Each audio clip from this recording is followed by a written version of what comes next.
Hello everyone. आज हम एक बहुत ही क्रूशल टॉपिक पर डिस्कशन करेंगे, that is environmental testing of different different products. So environmental testing का क्या मीनिंग रहता है? तो क्वालिटी टेस्टिंग की अगर मैं स्पेसिफ़िकली बात करूँगी तो different sort of quality testing होती है, जैसे मैकेनिकल टेस्ट हो गया, सैम्पल का कलर चेकिंग हो गया।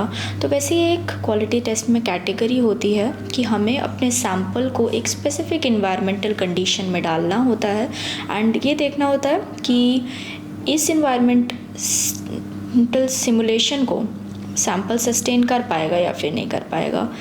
ऐसा टेस्ट इसलिए ज़रूरी होता है क्योंकि फॉर एग्ज़ाम्पल आपका कोई भी मटेरियल है, whether it is a plastic, metal, paper, electronic items या फिर कोई बायोलॉजिकल सैम्पल्स हो गए, किसी भी तरीके के सैम्पल्स, क्या वो एक स्पेसिफ़िक कंडीशंस में अगर हम एक टेम्परेचर, ह्यूमिडिटी या एक एब्सेंस ऑफ एयर प्रेशर रखेंगे या फिर एक यूवी लाइट इन्वायरमेंट में अगर हम सैम्पल रखेंगे, डिफरेंट डिफरेंट कंडीशंस, तो क्या सैम्पल उस इन्वायरमेंट को सस्टेन कर पाएगा या फिर नहीं।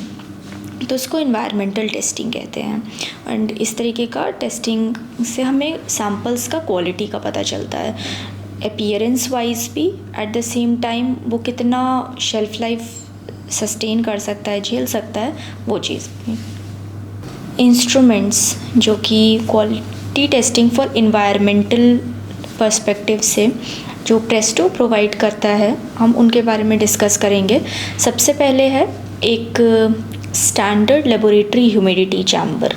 ओके, सो आपके लैब में ये एक ऐसा इक्विपमेंट है जो आप बिल्कुल इसको रख सकते हैं, जिसमें आप एक बेसिक 15 to 60 डिग्री टेम्परेचर उसमें मेंटेन करके आप यूज़ कर सकते हैं एंड अप टू 95% ह्यूमिडिटी पर आप चेक कर सकते हैं कि आपका सैम्पल क्या कंडीशन शो कर रहा है एक सर्टेन ड्यूरेशन ऑफ टाइम के लिए। स्टैंडर्ड लेबोरेटरी ह्यूमिडिटी चैम्बर होता है जो यू कैन यूज़।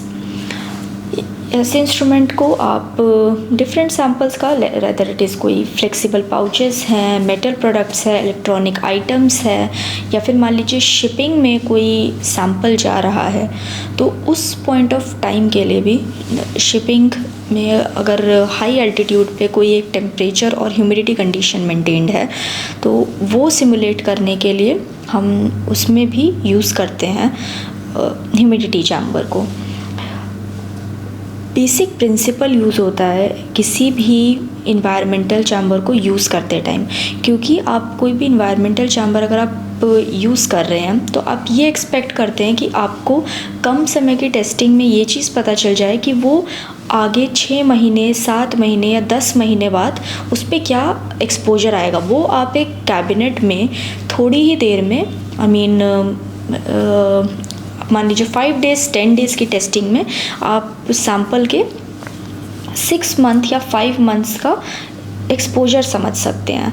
तो ये बेसिकली एक साइंटिफिक फिनोमेना है जिसको हम अर्हीनियस मॉडल ऑफ इक्वेशन के नाम से जानते हैं। इसमें बेसिकली हम हाई टेम्परेचर लगाते हैं एंड उस हाई टेम्परेचर, जिसको हम एक्सेलरेटेड कंडीशन में भी कह सकते हैं, कि हमने ज़्यादा कंडीशंस रिग्रेस कर दी हैं एंड सैम्पल पर हम वो ह्यूमिडिटी बहुत ज़्यादा टेम्परेचर लगा के कम समय के लिए चेक कर रहे हैं, जो कि अब आगे आने वाले 10 से 12 महीने के बाद आपको सेम एक्सपोजर देखने को मिलेगा।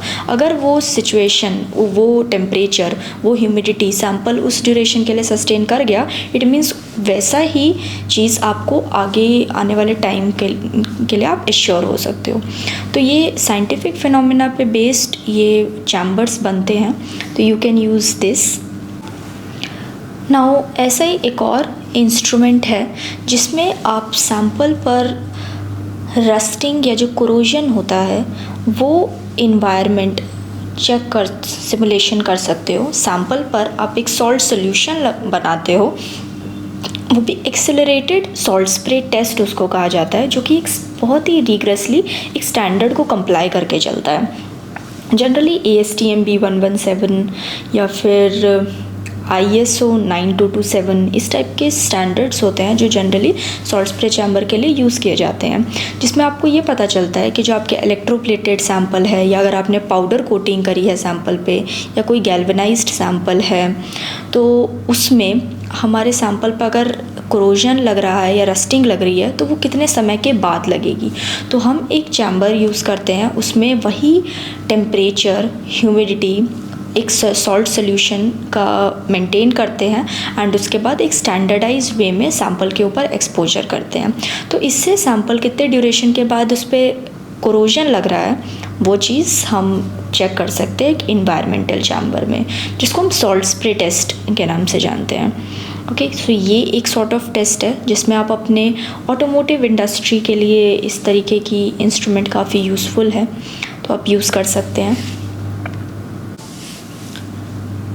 नेक्स्ट इंस्ट्रूमेंट जो इन्वायरमेंटल टेस्टिंग में Presto provides is a UV accelerated weathering chamber.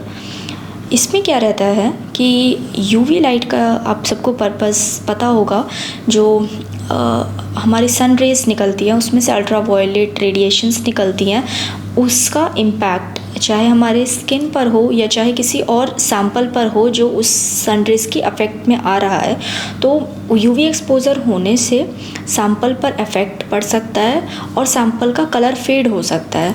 तो स्टेनिंग चेक करने के लिए या फिर कोई हार्म अगर हो रहा है उन UV रेडिएशन से, वो चीज़ चेक करने के लिए, वो हार्म या फिर वो फेड अगर हो रहा है तो वो चीज़ किस लेवल तक हो रहा है वो आप विजुअली एक टेस्ट के थ्रू जज कर सकते हो। एंड वो भी एक स्टैंडर्डाइज्ड मेथड होता है। कई international standard like ASTM G151 या G154 उनमें ये मेंशन्ड होता है UV वेदरिंग चैम्बर के लिए, जिसमें हम एक specific temperature like dry temperature of 60 degree Celsius, एक कंडेंसेशन इन्वायरमेंट हम तैयार करते हैं एंड उसमें एक स्प्रे साइकिल हम लगाते हैं एंड UV रेडिएशन के अंदर सैंपल को हम काफ़ी ड्यूरेशन ऑफ टाइम के लिए लाइक 3 days 4 days या कई बार तो 1 मंथ की भी कस्टमर्स की टेस्टिंग होती है, तो उस पॉइंट ऑफ टाइम के लिए हम सैंपल को ऐसे ही छोड़ देते हैं एंड उसके बाद चेक करते हैं कि सैंपल पर क्या एक्सपोजर लग रहा है। एंड इसी टेस्ट से आप ये जज कर पाएंगे कि काफ़ी समय के बाद सैंपल पर जो एक्सपोजर आएगा वो आप कुछ समय के 1-2 दिन के अंदर वो चीज़ टेस्टिंग एक हाई टेम्परेचर लगा के हाई कंसंट्रेशन में सैंपल की टेस्टिंग कर सकते हैं। आप ज़्यादा साइकिल्स चलाकर उस टेस्ट को और रिग्रेस बना सकते हैं।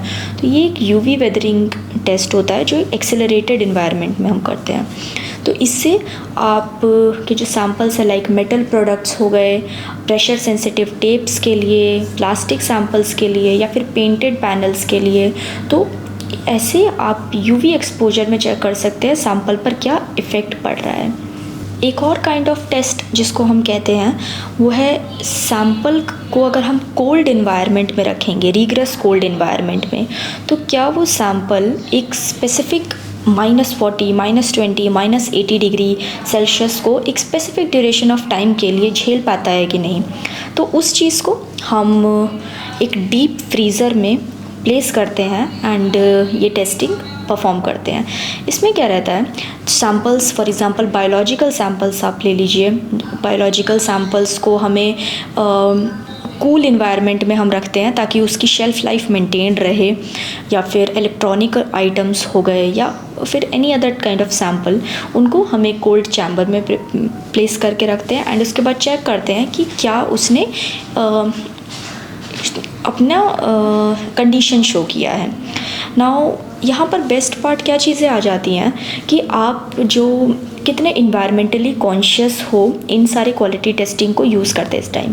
फॉर एग्ज़ाम्पल एक फ्रीज़र में जो कंप्रेसर एक बहुत इंपॉर्टेंट रोल प्ले करता है, उसमें ऑब्वियसली एक गैस होती है जो कूलिंग के पर्पज़ से हम यूज़ करेंगे, तो उसको कई बार CFC गैस काफ़ी ज़्यादा कन्वेंशनल मेथड है उसको यूज़ करने का, तो ये गैस इन्वायरमेंट के लिए काफ़ी एक पोल्यूटेंट की तरह आता है, तो we are not using CFC in this case, जिससे ये चीज़ पता चलता है कि मैन्युफैक्चरर्स की कितनी कॉन्शियसनेस होती है इन्वायरमेंट के प्रति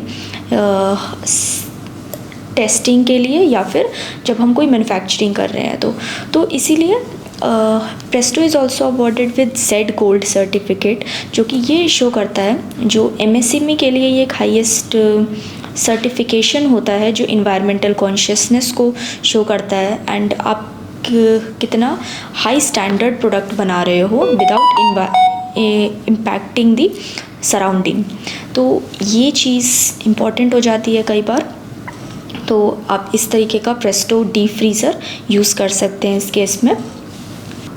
अगर आपके सैम्पल्स फॉर एग्ज़ाम्पल किसी ऊंची चढ़ाई वाली जगह पे जा रहे हैं, या फिर किसी ऐसे रीजन में जा रहे हैं जिसका एल्टीट्यूड आपके एरिया के आपके रीजन के अकॉर्डिंग कंपैरेटिवली रैदर थोड़ा सा ज़्यादा है, तो उसमें भी हमारा जो एटमॉस्फेरिक प्रेशर है उसमें काफ़ी चेंज आ जाता है।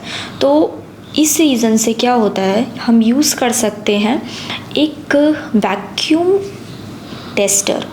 ओके, तो क्या पर्पज़ रहता है हमारे वैक्यूम टेस्टर का, तो लीकेज चेकिंग का ये पर्पज़ आपके लिए आप इसको यूज़ कर सकते हो। तो आपके जैसे पाउचेस हो गए या फिर बॉटल्स हो गई, तो आप उसको एक चैम्बर के अंदर रख सकते हो। उस चैम्बर पे हम एक नेगेटिव प्रेशर इन्वायरमेंट क्रिएट करते हैं। जब हम जैसे जैसे एल्टीट्यूड इंक्रीज़ करते जाएंगे, एयर की एब्सेंस होनी स्टार्ट हो जाती है, एंड उससे क्या होता है, सैंपल डिफरेंट बिहेवियर शो करने लग जाते हैं। तो उस चीज़ को सिमुलेट करने के लिए हम Presto also provides a vacuum leak tester, जिसमें सैंपल उसी तरीके का इन्वायरमेंट शो करेगा जैसा वो हाई एल्टीट्यूड पे जाकर शो करेगा। इससे काफ़ी ज़्यादा लॉस जो है रेवेन्यू वाइज बचाया जा सकता है, सैंपल के अंदर जो प्रोडक्ट है उसका भी, एंड ऑब्वियसली पैकेजिंग मटेरियल का तो होता ही है। अगर आपके पास एक लैब है क्वालिटी टेस्टिंग की, तो एक बेसिक हॉट एयर अवन तो आपको पता ही होगा। एक हॉट एयर अवन का पर्पज़ क्या होता है, अगर आपको हीट ट्रीटमेंट प्रोसेस जिसको अनीलिंग कहा जाता है, तो कई बार ग्लास में अनीलिंग हमें कुछ करना होता है, तो उसमें हीट ट्रीटमेंट की नीड होती है, या फिर स्टेरिलाइजेशन पर्पज़ से, स्टेरिलाइजेशन बैक्टीरिया को हटाने का पर्पज़ होता है सैंपल में से, इस पर्पज़ के लिए भी, या फिर अगर आपको बेसिक कंडीशंस बनानी है सैंपल को एक ड्राई हीट प्रोवाइड करने के लिए, तो आप इस पर्पज़ से भी एक हॉट एयर अवन को यूज़ कर सकते हैं, जिस पे आप 250 डिग्री या 300 डिग्री सेल्सियस का एक टेम्परेचर फीड कर सकते हैं, एंड फिर चेक करते हैं कि सैंपल क्या कंडीशन शो कर रहा है। तो Presto also provides a hot air oven with different models. ये सारे ही इंस्ट्रूमेंट जिनके बारे में मैं बता रही हूँ, इसके डिफरेंट मॉडल्स हैं, चाहे वो डिजिटल हो। So different models like digital हो गया, या फिर प्राइमा वर्जन का मॉडल हो गया। Prima version basically HMI based facility है, जिसमें आप टच स्क्रीन फैसिलिटी से अपनी रिपोर्ट जनरेट कर सकते हैं, उसको रिट्रीव कर सकते हैं। ये सारी फैसिलिटीज़ एक टच स्क्रीन फैसिलिटी में प्रोवाइड्स प्रेस्टो, जिसमें आप डेटा लॉगिंग भी कर सकते हैं एक मिनट की, कि वो टेम्परेचर, टाइम, डेट के साथ। तो ये एक बेनिफिट है। अदर देन अ UV वेदरिंग चैम्बर, प्रेस्टो एक और एक्सेलरेटेड वेदरिंग टेस्ट के लिए चैम्बर प्रोवाइड करता है, that is a xenon weathering chamber. ये एक काफ़ी हाईली टेक्निकल प्रोडक्ट होता है, जिसमें हम एक फुल विजिबल स्पेक्ट्रम जिसको हम कहते हैं, जिसमें सन रेज़ का पूरा UV एक्सपोजर की बात करें, या फिर फुल सन रेज़ की एक्सपोजर हो गया, विजिबल स्पेक्ट्रम हो गया, तो बहुत हाई वेवलेंथ 290 से लेकर इवन 700 नैनोमीटर को इंक्लूड करके जब एक कंडीशन पे सैंपल की टेस्टिंग होती है, उसे जेनॉन वेदरिंग चैम्बर कहते हैं, जिसमें हम सन रेज का पूरा डायरेक्ट रेडिएशन उस पर सैंपल की जो पड़ रही है वो एग्जैक्ट उस चैम्बर के अंदर सिमुलेट करते हैं। एक UV वेदरिंग चैम्बर में तो डैमेजिंग इफ़ेक्ट ऑफ सनलाइट जो है कस्टमर को अगर चेक करना होता है तो वो उसमें करते हैं। जेनॉन वेदरिंग चैम्बर में हम सन रेज का पूरा इफ़ेक्ट एज इट इज़ उसमें बनाते हैं। ऑब्वियसली सनरेज का जो इफ़ेक्ट बनेगा तो उसके फ़िल्टर की ज़रूरत पड़ती है, नहीं तो काफ़ी ज़्यादा वो हाई हीट में वो टेस्टिंग हो जाएगा, एट द सेम टाइम काफ़ी हार्मफुल भी होगा। तो इसीलिए डे लाइट फ़िल्टर उसमें यूज़ किया जाता है एंड टेस्ट को कंडक्ट किया जाता है। तो प्रेस्टो ऑल्सो प्रोवाइड्स अ जेनॉन वेदरिंग टेस्टर, जिसमें आप एग्जैक्ट सनलाइट का सिमुलेशन कर सकते हैं। ये भी काफ़ी ज़्यादा स्टैंडर्डाइज्ड एंड क्रूशियल टेस्ट है जो आप यूज़ कर सकते हैं, बिकॉज सनरेज के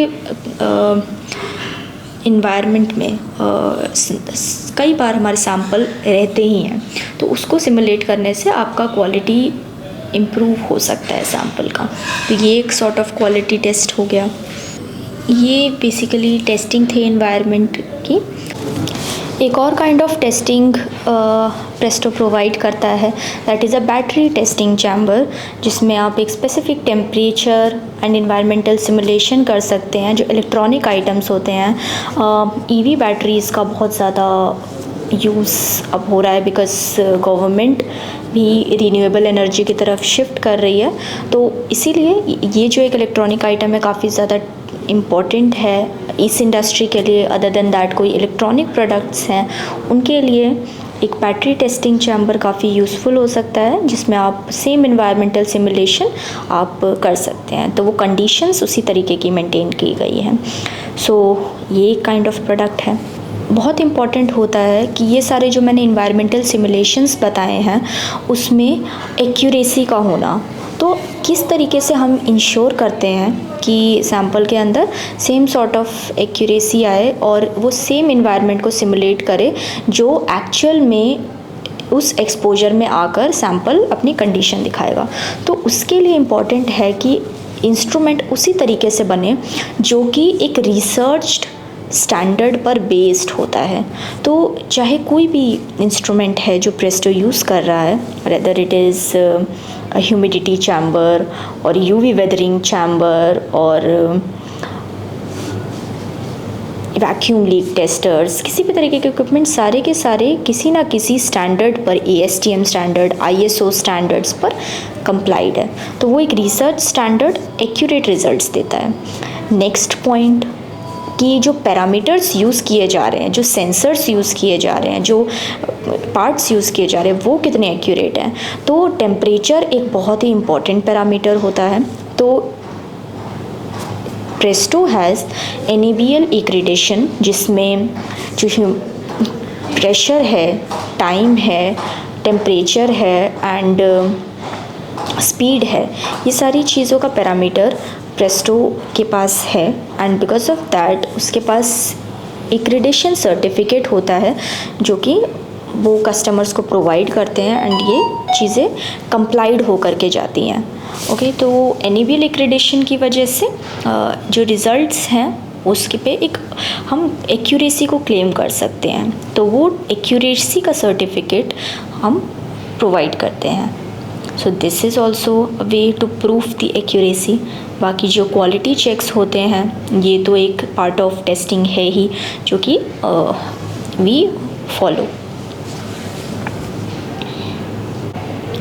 सो किसी भी और क्वालिटी टेस्टिंग इक्विपमेंट की, whether it is paper and packaging related या पॉलीमर्स की क्वालिटी रिलेटेड, प्लास्टिक की quality related, pet and pre form या फिर बॉटलिंग इंडस्ट्री के लिए बहुत से equipment quality testing almost most of the products के लिए प्रेस्टो के अलग अलग वर्टिकल्स हैं जिसमें वो ये सारे इक्विपमेंट्स मैन्युफैक्चर करता है। तो आप कभी भी कॉन्टैक्ट कर सकते हैं, कॉन्टैक्ट डिटेल्स आर प्रोवाइडेड।